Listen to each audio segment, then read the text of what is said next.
Praise the lord. చిన్న వాక్యం చదువుతాను.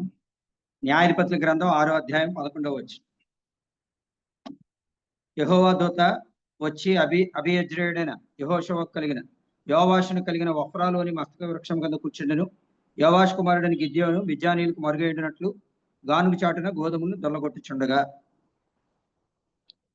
ప్రార్థన చేస్తాను. ప్రేమగల తండ్రి, పరిశుద్ధమైన దేవా, నమ్మకం ప్రభు, మీకు వందనాలు, స్తోత్రాలు. పెద్ద మందిరం కొరకు వందనాలు. మీ దాసుని షేత్ గారి కొరకు, సందీప్ కొరకు, డాడీ కొరకు, రాజశేఖర్ కొరకు, మరి సచిన్ గారు, బాధ్యత గల సహోదరులందరి కొరకై, సహోదరుల కొరకై మీకు స్తోత్రాలు, వందనాలు చెల్లిస్తా ఉన్నాను. దీవించి ఆశీర్వించండి, బలపరచండి, సంఘాన్ని విస్తరింపజేయండి, క్షేమం ప్రసాదించండి. చేతి గారికి కావాల్సిన, మరి ఆ సిస్టర్కి, ఆంటీకి కావాల్సిన ఆరోగ్యం కూడా దయచేయండి, కృప చూపించండి. సందీప్ కుటుంబాన్ని కూడా దీవించి ఆశీర్వించండి. ప్రతాపంలోను మరి ప్రభానైనా ఇంకా చుట్టుపక్కల దొరుకుతున్న పచ్చనంతా కూడా దీవించి ఆశీర్వించండి.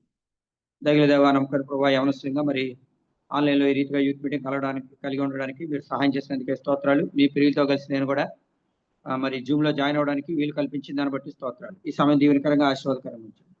పాటల ద్వారా మహిమ పొందినందుకు వందనాలు చెల్లిస్తూ యేసుక్రీస్తు వారి మహిమగల శక్తిగల నామమున స్తుతించి ప్రార్థించి వేడుకొంచున్నాం తండ్రి, ఆమేన్. మనము న్యాయాధిపతుల గురించి చూస్తున్నాం. మొట్టమొదటి న్యాయాధిపతి ఒత్నియేలు, అతని గురించి మనం చూసాం ఆల్రెడీ.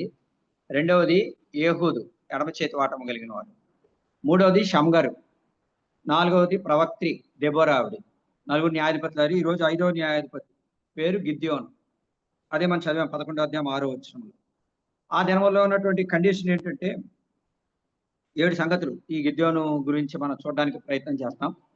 మొట్టమొదటిది, ఆ దినాల్లో ఉన్న కండిషన్ కనుక మనం చూస్తే న్యాయాధిపతుల గ్రంథం 6వ అధ్యాయం 6వ వచనం. దేశమును పాడు చేయుటకు వారు దానిలోనికి వచ్చిరి. ఇశ్రాయేలీయులు మిద్యానీయుల వలన మిక్కిలి హీనదశకు వచ్చినప్పుడు వారు యెహోవాకు మొరపెట్టిరి. మిద్యానీయులు ఇశ్రాయేల్ వలన అంటే మిక్కిలి హీనదశకు వచ్చారంట. అది ఇశ్రాయేల్ మిక్కిలి హీనదశకు వచ్చినప్పుడు దేవునికి మొరపెట్టారు. చూసారా? మనం కూడా అంటే మీరు జనరల్గా ఆలోచించండి. మనకు వైద్యం, మనం ఏదో చిన్న చిన్న జ్వరమో అవి ఇవి వచ్చినప్పుడు చిన్న చిన్న టాబ్లెట్లు వేసుకుని కాలం కట్టేస్తాం. అదేదైనా కాంప్లికేషన్ అయిన తర్వాత డాక్టర్ గారి దగ్గరికి వెళ్తాం. అంటే సమస్య పెద్దదైనప్పుడే వెళ్తాం. లేకపోతే ఆర్ఎంపీ డాక్టర్ ఇంకోటో మనం చూడడానికి ప్రయత్నం, లేకపోతే సొంత వైద్యం ఏదో ఒకటి, అంటే హాఫ్ నాలెడ్జ్, దాంతో మనం ప్రొసీడ్ అయిపోతూ ఉంటాం కదా. ఒక్కొక్కసారి అవి అన్నిసార్లు అవి సానుకూలంగా ఉండవు. ఒక్కొక్కసారి జ్వరం మామూలుగా టాబ్లెట్ వేసినా తగ్గదు. అప్పుడు కంగారు పడి బ్లడ్ టెస్ట్ అని లేకపోతే డాక్టర్ గారి దగ్గరికి వెళ్తాం. ఏదోటి మరి ట్రీట్మెంట్ జరుగుతుంది. అలాగే ఇశ్రాయేల్ ప్రజలు కూడా సమస్య చిన్నగా ఉన్నప్పుడు వాళ్ళు దేవుని ఆశ్రయించలేదు. సమస్య పెద్దదైనప్పుడు, అంటే మిక్కిలి హీనదశకు వచ్చినప్పుడు అప్పుడు దేవునికి మొరపెట్టారు. అది వారి జీవితంలో జరిగినటువంటి సంగతి. దేవుని యొక్క మనస్సు ఇక్కడ ఎలాగుందో 6వ అధ్యాయం 7వ వచనంలో న్యాయాధిపతుల గ్రంథం. అది ఇశ్రాయేల్ యొక్క కండిషన్. రెండవది, దేవుని యొక్క మనసు ఎలాగుంది? న్యాయాధిపతులు 6:7లో మిద్యానీయుల వలన బాధను బట్టి ఇశ్రాయేలీయులు యెహోవాకు మొరపెట్టగా యెహోవా ఇశ్రాయేలు వద్దకు ప్రవక్తను ఒకరిని పంపెను. అది దేవుని యొక్క మనసు. చూసారా? ఇప్పటికే 4 న్యాయాధిపతులు అయిపోయారు. ఒత్నియేలు అయిపోయాడు, ఏహూదు అయ్యాడు, తర్వాత షమ్గర్ వచ్చాడు, ఆ తర్వాత దెబోరా వచ్చాడు. ఈ 4 న్యాయాధిపతులు అంటే ప్రతిసారి న్యాయాధిపతులు ఉన్న టైంలో బాగానే ఉంటున్నారు, తర్వాత మళ్ళీ లోకంలో కలిసిపోతున్నారు, మళ్ళీ బాగానే ఉంటున్నారు, మళ్ళీ కలిసిపోతున్నారు. అంటే అప్ అండ్ డౌన్స్ వాళ్ళ లైఫ్లో. స్టెబిలిటీ అనేది లేదు, స్థిరత్వం అనేది లేదు. ఏదో పైకి భక్తి ఉంది కానీ అది కంటిన్యూటీ అనేది లేదు. భక్తి హనోకు మానక ఎంత 300 ఏండ్లు దేవునితో పాటు నడుచు కుమారులు కుమార్తెలను కన్నాడు హనోకు. అంటే హనోకు జీవితంలో కంటిన్యూటీ అనేది ఉంది, కంటిన్యూస్ గా నడుస్తున్నాడు. కానీ ఇశ్రాయేల్ ప్రజలు డిస్కంటిన్యూస్, అంటే కంటిన్యూటీ అనేది లేదు వారి జీవితంలో. బాధ వచ్చినప్పుడు దేవా అంటున్నారు. మరలా ఏమైందంటే ఫరో మనసు వలె, ఫరో తన హృదయాన్ని కఠినపరుచుకున్నట్లు వీళ్ళు కూడా కఠిన మనస్కులుగా కనబడుతుంటున్నారు. యెహోవాను ఎరగని వారే మిక్కిలి దుర్మార్గంగా ప్రవర్తించేవారుగా, లేకపోతే దేవుని విడిచిపెట్టి అన్యదేవతలకు ముఖ్యవారుగా ఇలాగుంది ఇశ్రాయేల్ యొక్క పరిస్థితి. వాళ్ళు దేవుని ఎరిగిన వారుగా కనపడడం లేదు. మెట్టుకు సంగతి ఏంటంటే దేవుని యొక్క మనసు. మొదటిది ఇశ్రాయేల్ కండిషను.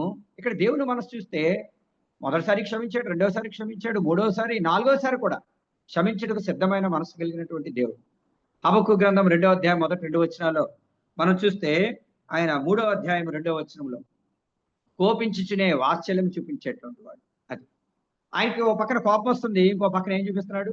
ఆ మిద్యానీయులకు అప్పచెప్పేశాడు. ఎన్ని ఏండ్లు వారి బాధ పెట్టినారు? మిద్యానీయులు బహు కఠినంగా వాళ్ళని బాధ పెట్టారట. మిద్యానీయుల వల్ల వాళ్ళు ఏం చేశారు? మిక్కిలి హీనదశగా నాయకుడు. చూసారా? అంటే ఎంతో శ్రమ, ఎంతో వేదన. మొరపెట్టినప్పుడు మళ్ళీ వెంటనే దేవుడు వాళ్ళ ప్రార్థన త్రోసివేయట్లేదు. పోనీలే ఎవరో ఒకరిని లేపుదామని అప్పుడు గిద్యోను లేపినాడు. ఒక్కొక్క టైంలో ఒక్కొక్క న్యాయాధిపతిని దేవుడు బలపరిచి ఇశ్రాయేలు కొరకే రక్షకుడిగా వారిని పంపిస్తూ వచ్చినాడు. సంగతి ఏంటంటే దేవుడు ఎంతో కృప కలిగిన వాడు, వాత్సల్యత కలిగిన వాడు, లోబడిన ప్రజల వైపు దినమంతా చేతులు చాపేటువంటి వాడు. అలాగని మనం కంటిన్యూస్ గా పాపం చేయమని కాదు దాని అర్థం. దేవుని ప్రేమించే మనసు, దేవుని పూర్ణ హృదయంతో వెదికేటువంటి మనసు. వారు తిరిగిరి కానీ సర్వోన్నతుడైన వారి ఎందుకు తిరగలేదు, వారు అక్కరకు రాని విలువలే ఉన్నారు అని రాయబడింది. ఎఫ్రాయిము ఎవరో తిప్పివైన అప్పం వంటి వాడు ఆయన అని రాయబడింది. అంటే తమ బలాన్ని ఎవరికి ఇచ్చేస్తున్నారు? అన్యులకి ఇచ్చేస్తున్నారు. వాళ్ళు ఏంటంటే ప్రభువుని వెంబడించడానికి మనసు లేదు వాళ్ళకి. చూసారా ఎలాగుందో? యవనస్తులుగా మనం ఏంటంటే ప్రభువుని హత్తుకునేటువంటి జీవితం. వార్ప వెంబడించింది కానీ కొంచెం దూరమే. ఇంకా అత్తను ముద్దు పెట్టేసుకుని మళ్ళా లోకంలోకి వెళ్ళిపోయింది. లోతు భార్య కొంచెం దూరమే, వెనక్కి తిరిగి చూసింది ఉపశమనం అయిపోయింది. దేమ కొంచెమే, ఇహలోకాన్ని ప్రేమించి విడిచి వెళ్ళిపోయినాడు. చూసారా? సంగతి ఏంటంటే కంటిన్యూస్ అనేది లేదు వాళ్ళ జీవితంలో. గెహాజీ ఎలీషా దగ్గరే ఉన్నాడు కానీ నయమాను దగ్గర ఉన్నవన్నీ ఆశిస్తున్నాడు. అంటే లోకమంతా కావాలి. అది మనం ఆ రీతిగా ఉండకూడదు. మొట్టమొదటి ఇశ్రాయేల్ యొక్క కండిషన్ చాలా హీనమైన దశకు వచ్చారు. దేవునికి మొరపెట్టారు. దేవుడి యొక్క మనసు ఎలాగుందంటే నా ఎద్దుకు వచ్చేవా నేను ఎంత మాత్రము నువ్వు బయటికి త్రోసివేయను అన్నట్లుగా కోపించడే వాత్సల్యము చూపించేవాడిగా దేవుడు ఉన్నాడు. అది దేవుని యొక్క మనసు. ఇప్పుడు గిద్యోని సంగతికి వస్తే గిద్యోని ఇక్కడ 2 ప్రశ్నలు వేస్తా ఉన్నాడు దేవునికి. మొదటి ప్రశ్న కనుక చూస్తే న్యాయాధిపతి గ్రంథం 6వ అధ్యాయం 13వ వచనంలో గిద్యోను చిత్తము నా ఏలినవాడ యెహోవా మాకు తోడయుండి నీడల ఇదంతయు మాకేలా సంభవించును, యెహోవా ఐగుప్తులో నుండి మమ్మల్ని రప్పించని చెప్పుచు మా పితరులు మాకు వివరించిన ఆయన అద్భుత కార్యంలో నీవు ఏమాయను, యెహోవా మమ్మల్ని విడిచిపెట్టి మిద్యానీయుల చేతికి మమ్మల్ని అప్పగించిన అతనితో చెప్పు. దేవుడు మా పితరులకు వివరించిన అద్భుత కార్యాలన్నీ ఏమైనాయి అంటా ఉన్నాడు గిద్యోను. చూసారా? గిద్యోను మనసులో ఎన్నో ప్రశ్నలు. దేవుడు అంటున్నాడు పరాక్రమం గల బలాఢ్యుడా యెహోవానికి తోడై ఉన్నాడని చెప్తా ఉంటే గిద్యోను అంటున్నాడు దేవుడు మాకు తోడై ఉంటే ఇవన్నీ మాకు ఎందుకు జరిగినాయి, ఆయన మా పితరులకు వివరించిన అద్భుత కార్యాలన్నీ ఏమైపోయినాయి అంటున్నాడు గిద్యోను. గిద్యోనుకు తెలియదా అద్భుత కార్యాలన్నీ ఏమైనాయో? ఎందుకని దేవుడు అద్భుత కార్యాలు చేయట్లేదు? యెషయా గ్రంథంలో రాయబడింది మనకు తెలుసు కదా. 59వ అధ్యాయం 1వ వచనంలో రక్షింప నేరకు వింటున్నట్లు యెహోవా హస్తము కుర్చీ కాలేదు, విననేరకు వింటున్నట్లు ఆయన చెవులు మందము కాలేదు. మీ పాపములు మీకును మీ దేవునికి అడ్డముగా వచ్చినని చెప్తున్నాడు. ఆయన హస్తము కురిచైపోలేదు, చిన్నదైపోలేదు, ఆయన బలం తగ్గిపోలేదు. ఆయన బలవంతుడైనటువంటి దేవుడు, విడిపించుటకు రక్షించుటకు సమర్థుడైనటువంటి దేవుడు. అయితే ఇశ్రాయేల్ ప్రజలే ఏంటంటే వాళ్ళు కరెక్ట్ గా లేరు. వాళ్ళు తమ పితరుల దేవుని దృష్టికి పాపం చేశారు, ఆయన కోపం పుట్టించారు, కనుకనే ఆయన వారిని విడిచిపెట్టేశారు. మీరు లోబడన ప్రజలు నేను మీతో పాటు రాను అన్నాడు నిర్గమకాండంలో. మీరు చూస్తే సంగతి ఏంటంటే ఇక్కడ అంటున్నాడు గిద్యోను మా పితరులు.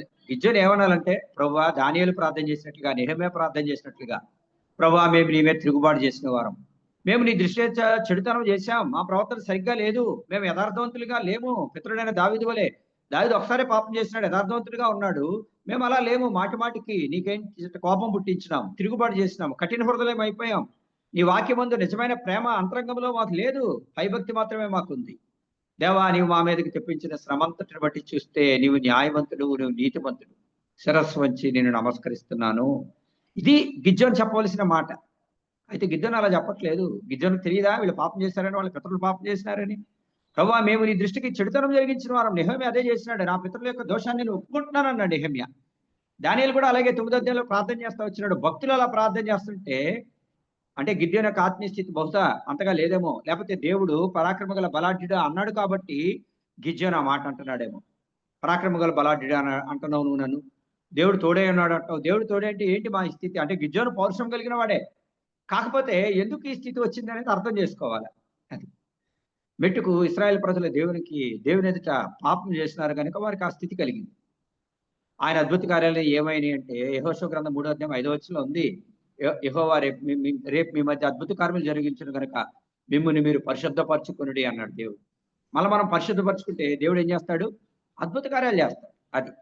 అది సంగతి. మెట్టుకు అది మొదటి ప్రశ్న. ఇంకొక ప్రశ్న 4వ వచనంలో కనుక చూస్తే న్యాయాధిపతి గ్రంథం 6వ అధ్యాయం.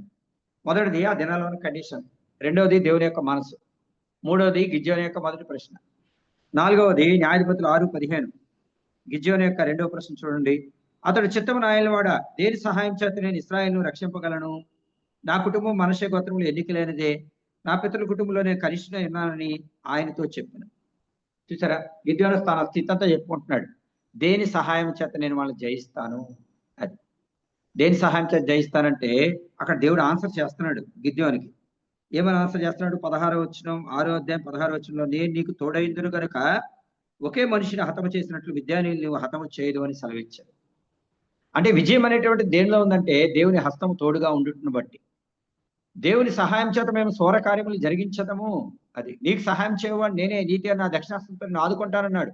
యెషయా 41, 9, 10 వచనాల్లో మీరు చూసినట్లయితే అక్కడ ఐగుప్తీయులు ఇశ్రాయేల్ గురించి చెప్పుకున్నారు. ఏమని చెప్పుకున్నారు? వారి దేవుడు మనతో యుద్ధం చేస్తున్నాడు, పారిపోదాం రండి అని చెప్పుకున్నారు. నిర్గమకాండం 14వ అధ్యాయంలో God fight on behalf of Israelites కదా. దేవుడే వారితో పోరాడినాడు, యుద్ధం చేసినాడు, ఎర్ర సముద్రాన్ని ఎండబెట్టేసినాడు, నీళ్ళను గోడ వల్ల నిలబెట్టినాడు దేవుడు. సముద్ర మధ్యలో నడిచిపోయినారు. మీరు రాజుల గ్రంథంలో, దినవృత్తాంత గ్రంథంలో చూస్తే దేవుడు వారి కొరకే ఉరుములు ఉరిపించి మెండుగా వాళ్ళ తలడలింపజేసి తన ప్రజలకు విజయం అనుగ్రహించినాడు. అంచె దినాల్లో కూడా హర్మగద్య యుద్ధం లేకపోతే చివరి జరిగేటువంటి ఆ యుద్ధంలో ప్రభువే పోరాడేవాడిగా ఉంటాడు. ఆయన ఆగమన ప్రకాశానికి ఆయన నోటి ఊపిరి చేత అనేకులు సంహరింపబడతారు. అది సంగతి ఏంటంటే ఆయన శక్తి, ఆయన మహిమ, ఆయన ప్రభావం అనేది కనపరచబడుతుంది. యెహోవా హస్తబలము ఆయన సేవకుల కనపరచబడును రాయబడి. దేని సహాయం చేత అంటే మనం ప్రభుకి సహాయం చేయట్లేదు, దేవుడు మనకు సహాయం చేస్తాడు. ఆయన తన బిడ్డల పక్షంగా ఉంటాడు. ప్రభువు మన పక్షంలో ఉండగా మనకు విరోధి ఎవడు అని రాయబడింది దేవుని వాక్యంలో. మెట్టుకు సంగతి ఏంటంటే మనం మౌనంగా ఉంటే దేవుడు కార్యం జరిగించేవాడుగా ఉంటాడు. దేవుడు పోట్లాడతాడు తన బిడ్డల పక్షముగా. దేవుడు ఎంతైనా జాలి కలిగినవాడు, కృప కలిగిన వాడు కనుక శిరస్సు ఉంచి ఆయనకి నమస్కరించాలి. ఆయనకి మళ్ళీ మనం సరెండర్ అవ్వాలి, ఆయనకి మనం అప్పచెప్పుకోవాలి. భక్సింగ్ గారు తన ఉత్తరాల్లో కింద రాసేవారంట ఏమని? ఇన్ హిస్ బాండ్స్, ఆయన బంధకములలో ఉన్నటువంటి ఆయన ప్రియదాసు భక్సింగ్ అని రాసేవారు, సైన్ చేసేవారు. అంటే ఎవరి బంధకాల్లో ఉన్నారు ఆయన? ప్రభు బంధకాలు. అంటే ప్రభు యొక్క ప్రేమ చేత బంధింపబడినటువంటి దాసుడు ఆయన. అది సంగతి ఏంటంటే మనం ఆయన బంధకాల్లో లేక ఆయన ప్రేమ చేత బంధింపబడిన వారుగా ఉన్నప్పుడు, ఆయన ఆజ్ఞానుసారంగా మనం నడుచుకున్నప్పుడు, ఆయన చిత్తానుసారంగా నడుచుకోవడానికి సిద్ధపడినప్పుడు దేవుడు మన పక్షంగా గొప్ప కార్యాలు చేసేవాడుగా ఉంటాడు. వీటికి ఇక్కడ రాయబడింది నేను నీకు తోడైందని కాక. దేని సహాయం చేత నేను జయిస్తానంటే కీర్తనలో రాయబడింది 44వ కీర్తన 3వ వచనంలో, నీ దక్షిణ హస్తమే, నీ బాహువే, నీ ముఖాంతే వారికి విజయము కలుగజేసి. మనకు విజయం దేని ద్వారా వచ్చింది? ఆయన దక్షిణ హస్తము, ఆయన బాహువు, ఆయన ముఖ కాంతి, తద్వారా మనకు విజయం వచ్చింది. అది కష్టపడాలా, మనమే చదవాలా, కష్టపడి చదవాలా, రాయాలా, కానీ మహిమ, ఘనత, ప్రభావము ప్రభువుకు ఆరోపించాలి. ప్రభువా నేను కాదు, నేనే పాటి వాడిని అనాలి. అదే దీన మనసు అంటే. అన్ని మనం చేసిన తర్వాత దేవుడు అన్నాడు కదా, చేయవలసినవి చేసిన తర్వాత నిష్ప్రయోజకమైన దాసులు అని చెప్పండి అన్నాడు. అది వీటికు ఇది 4వ సంగతి. 5వ సంగతి కనుక చూసినట్లయితే చూడండి, న్యాయాధిపతుల గ్రంథం 6వ అధ్యాయము 23వ వచనం. న్యాయాధిపతులు 6:23. ఇక్కడ గిద్యోను యొక్క అతను కట్టిన బలిపీఠం. అప్పుడు యెహోవా నీకు సమాధానం, భయపడకము, నీ చావు అని అతనితో సెలవిచ్చింది. అక్కడ గిద్యోను యెహోవా నామమున బలిపీఠము కట్టి దానికి యెహోవా సమాధానకర్త అని పేరు పెట్టెను. గిద్యోను బలిపీఠం కట్టాడు. యెహోవా షాలోం, యెహోవా సమాధానకర్త అని పేరు పెట్టినాడు గిద్యోను. ఒక్క నిమిషం రైల్లో ఉంది.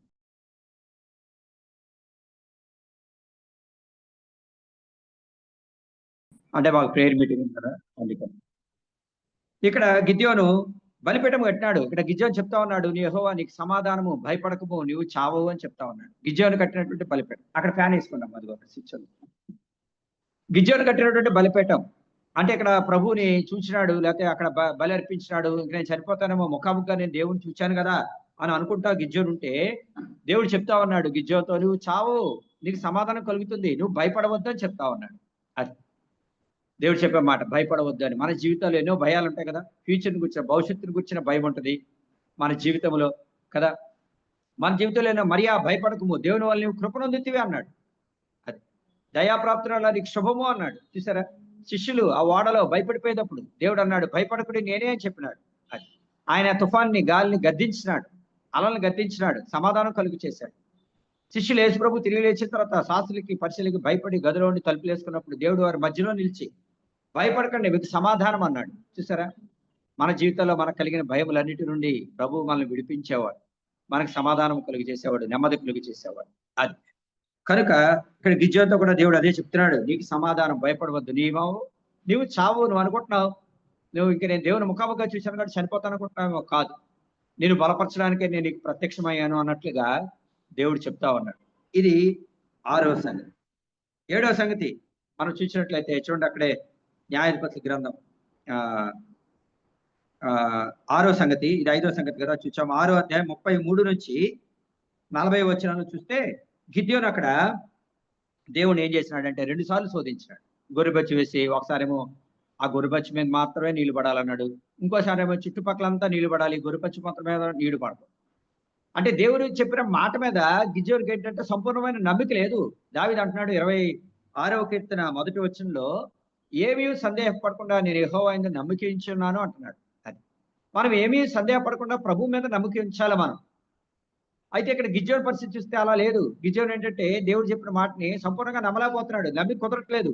నీకు నమ్మిక కుదరలేదనుకో బైబిల్ చదవాలా, ప్రార్థన చేసుకోవాలి. అంతేకాని దేవుని అనుమానించకూడదు. దేవుని అనుమానిస్తే దేవుడు బాధపడతాడు. గిద్యోను ఏంటంటే ప్రభువా ఇది నువ్వు మాట్లాడేది నువ్వేనా, లేకపోతే నాకు నిశ్చయపరచు, నాకు రూఢిపరచు అన్నట్లుగా శోధించడం. మనం దేవుని శోధించకూడదు.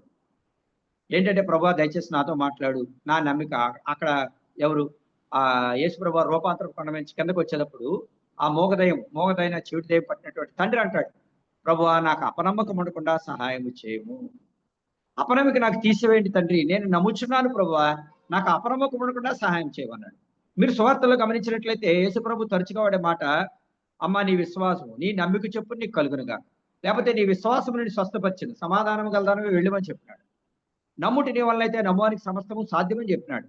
మనం నమ్మాలా దేవుడిని. నమ్మకుండా దేవుని ఎదుకొచ్చేవాడు ఆయన ఉన్నాడనియో, తను వెదకవారికి ఆయన ఫలము దయచేవాడని నమ్మవలను కదా. సందేహించేవాడు గాలి చేత రేపబడి అలలవలే ఉంటాడు, వాడికి ఏమీ దొరకదని చెప్పినాడు. మనం సందేహపడకూడదు. ఇదిగో దేవుని దగ్గర వచ్చినాను, దేవుడు నాకు చేస్తాడు అనే నమ్మిక. ఆ కనాని స్త్రీ అలాగే కదా నమ్మింది. ప్రభు అన్నాడు ఆమెతో, అమ్మా నీ విశ్వాసం గొప్పది, నీవు కోరినట్టే నీకు అవునుగాక. ఆమె ఏం కోరుతుందో దేవుడు అనుగ్రహించినాడు. ఎందుకంటే ఆవిడ విశ్వాసం గొప్పది.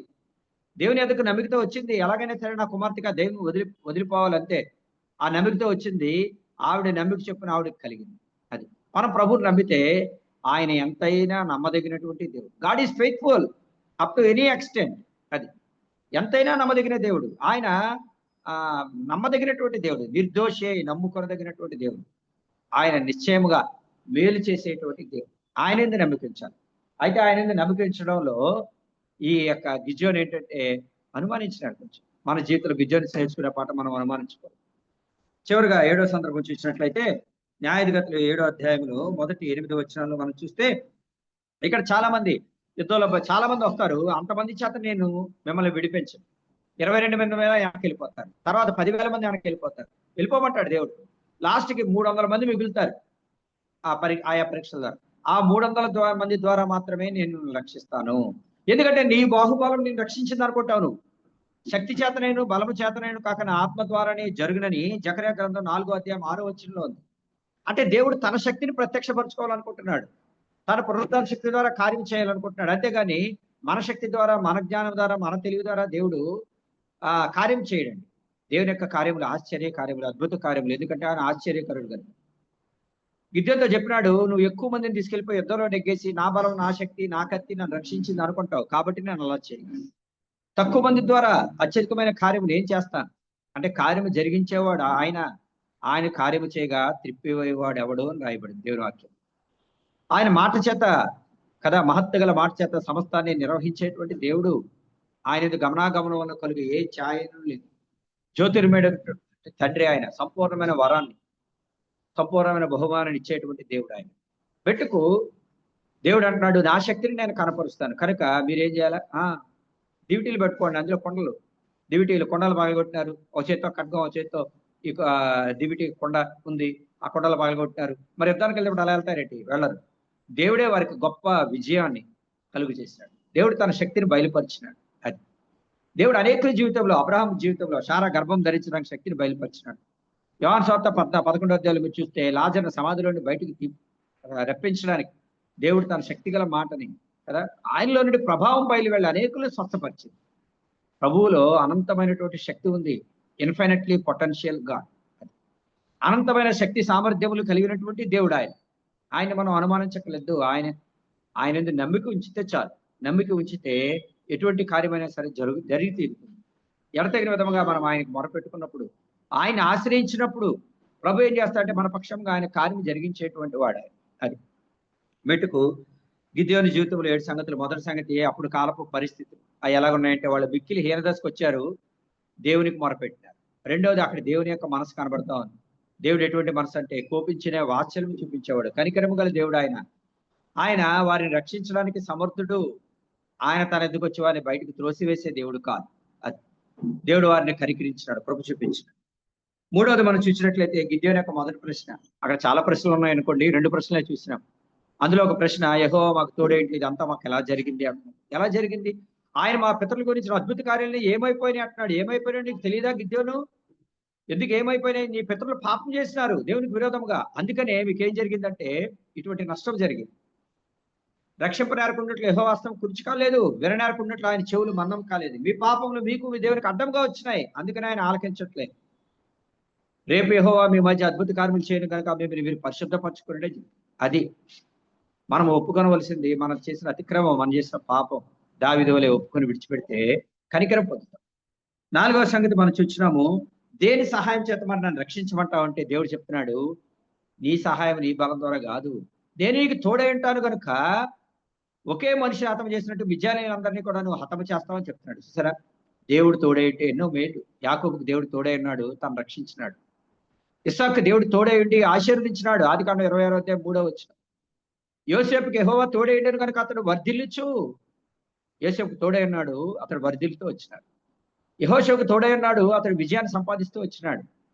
దేవుడు ఎవరికి తోడై ఉంటే అన్నాడు కదా యెషయా గ్రంథంలో, జలముల మధ్య నువ్వు దాటినప్పుడు అవి నీ మీద పొర్లిపారు, అగ్ని మధ్య నడిచినప్పుడు జ్వాలలు నేను కాల్చు. ఎందుకని కాల్చు అంటే దేవుడు తోడై ఉన్నాడు. అది దేవుడు తోడై ఉన్నాడు కనుక దావీదు అంటున్నాడు, గాఢాంధకారపు లోయలో సంచరించిన నేను అపాయముకు భయపడు, నీ దుడ్డు కర్ర నీ దండము నాకు తోడైండును. అది దేవుడు దావీదుకి తోడై ఉన్నాడు కనుక ఆ గాఢాంధకారపు లోయలో కూడా భయపడలేదు దావీదు. ఇక్కడ గిద్యోనుతో కూడా అదే మాట చెప్తున్నాడు, నేను నీకు తోడై ఉంటాను కాబట్టి నువ్వు విరజిమ్ముకుంటావు. అది ఒకే మనిషిని హతం చేసినట్టుగా వాళ్ళందరినీ జయించగలుగుతావు అని చెప్తున్నాడు. ఇది 4వది. 5వ సంగతి న్యాయాధిపతులు 6:23, 24 వచ్చినాడు. గిద్యోను యొక్క బలిపీఠం. చాలా మంది బైబిల్లో బలిపీఠాలు కట్టినారు. నోహు కట్టాడు బలిపీఠం, ఇంపైన సువాసన దేవుడు ఆజ్ఞానించినాడు. అది కన్ను. ఇక్కడ న్యాయాధిపతి గ్రంథంలో గిద్యోను కూడా బలిపీఠం కట్టినాడు. దేవుడు చెప్తున్నాడు, నీకు సమాధానం, భయపడకు, నీవు చావవు. అది నువ్వు భయపడవలసిన పని లేదు. 360 సార్లు బైబిల్లో మాట కనబడతా ఉంది. ప్రతిరోజు దేవుడు మనకి ఇచ్చే వర్తమానం ఏంటంటే, భయపడవద్దు, నేను నీకు తోడైనాను, నేను నీకు సహాయం చేస్తాను, నిన్ను ఆదుకుంటాను, నేను విడిపిస్తాను, నిన్ను గొప్ప చేస్తాను, నీ ప్రార్థన ఆలకిస్తాను. ఇది దేవుడు చెప్పే మాట. దేవుడు తన బిడ్డల్ని విడిచిపెట్టడు. మనమే చాలాసార్లు విడిచిపెడతాం కానీ దేవుడు మనల్ని విడిచిపెట్టడు. యెహోవా నేను మార్పు లేని వాడను అని చెప్తున్నాడు. భయపడవద్దు, నీకు సమాధానం అని చెప్తున్నాడు. చూసారా, సమాధానం లేని పరిస్థితిలో దేవుడు మనకు సమాధానం నెమ్మది అనుగ్రహించాడు. ఇది 5వ సంగతి. 6వది న్యాయాధిపతులు 6:33-40 వచ్చిన వరకు. గిద్యోను ఏం చేస్తున్నాడు అంటే 2 సార్లు దేవుని శోధించాడు. అంటే దేవుని చెప్పిన మాటను అర్థం చేసుకోలేకపోతున్నాడు, దేవుడి మాట నమ్మలేకపోతున్నాడు. తన బుద్ధిహీనతను ఒప్పుకోవాలి. ప్రభువా నాకు దృఢమైన నమ్మకం కలిగించాయి. అది లేకపోతే నేను సంపూర్ణంగా నమ్మినట్లు, ఎటువంటి అనుమానం లేకుండా నేను నమ్మగలిగినట్లు, ప్రభువా నీ యందు నేను విశ్వాసంలో బలపడినట్లుగా నాకు కృప చూపించు అనాలి. అంతేగాని దేవుని శోధించకూడదు. అది దేవుని వాక్యాన్ని పరిపూర్ణంగా నమ్మాలి. భక్సింగ్ గారు అన్నాడు, యోనా అంటే చేపనే, యోనా చేప గట్టులోకి యోనా వెళ్ళిపోయాడు, ఒకడు యోనానే ఆ చేపను మింగేశాడని బైబిల్లో ఉంటే నేను నమ్ముతాను అన్నాడంట ఆయన. చూసారా ఎంత విశ్వాసము. దేవుని వాక్యాన్ని చిన్న పిల్లవాళ్ళు నమ్మినాడు ఆయన. దేవుడు మాట్లాడతాడు, ఈయన మాట్లాడే దేవుడు అని నమ్మినాడు సంపూర్ణంగా. మనం కూడా ప్రభువుని నమ్మాల. నమ్ముటి నియమంలో అయితే నమ్మువానికి సమస్తము సాధ్యం. ప్రభువు మాటలు సిద్ధించిన కనుక నమ్మిన ఆమె ధన్యురాలెను అని రాయబడింది. దేవుడు చెప్పిన మాటలు సిద్ధిస్తాయి, ఖచ్చితంగా జరిగి తీరుతాయి. దేవుడు చెప్పిన ఏ మాట అయినా నిరతకము కానేరదు కనుక ప్రభు మాటను నమ్మాలి. అది గిద్యోను వలె శోధించుకో. చివరిగా గిద్యోను అక్కడ చూస్తే న్యాయాధిపతుల గ్రంథం 7వ అధ్యాయం 1-8 వచనాల్లో 22,000 మంది, 10,000 మంది వద్దు, గిద్యోను 300 మంది చాలు. ఎందుకంటే నీ శక్తి నీ బలం కాదు. జకర్యా గ్రంథం 4:6లో శక్తి చేతనను బలం చేతనను కాక నా ఆత్మ ద్వారానే ఇది జరుగును అని చెప్పినాడు. దేవుడు తన ఆత్మ ద్వారా గొప్ప కార్యములు, ఆశ్చర్యకరములు, అద్భుత కార్యములు జరిగించేటువంటి వాడు. ఆయన పేరు ఆశ్చర్యకరుడు. తన ప్రజల పక్షంగా ఆయన గొప్ప కార్యములు చేసేవాడు. ఎందుకంటే దేవుని వాక్యం చెప్తుంది, యెహోవా తన ప్రజలందు ప్రీతి గలవాడు. అది తన ప్రజలంటే ఆయనకి ఇష్టం కనుక బలమైన కార్యాలు చేస్తాడు. ఆ రీతిగా దేవుడు గిద్యోను బలపరిచి ఇశ్రాయేల్ ప్రజలను విడిపించడానికి దేవుడు వాడుకుంటూ వచ్చినాడు. అలాగే మన జీవితాల్లో కూడా గిద్యోను జీవితంలో నేర్చుకున్న పాఠాలు మన వ్యక్తిగత జీవితంలో మన ఆత్మీయ క్షేమం కొరకే అట్ని అవలంబించినప్పుడు మనం కూడా ధన్యులమవుతాం. దేవుడి కొద్ది మాటలు మన వినికిడిలో దీవించునుగా. ప్రైస్తున్నారు అందరికి. నాన్నగారు మీరు ప్రార్థన చేస్తారా? నేను ప్రార్థన క్లోజ్ చేస్తాను. నేను రాబోతున్నాను.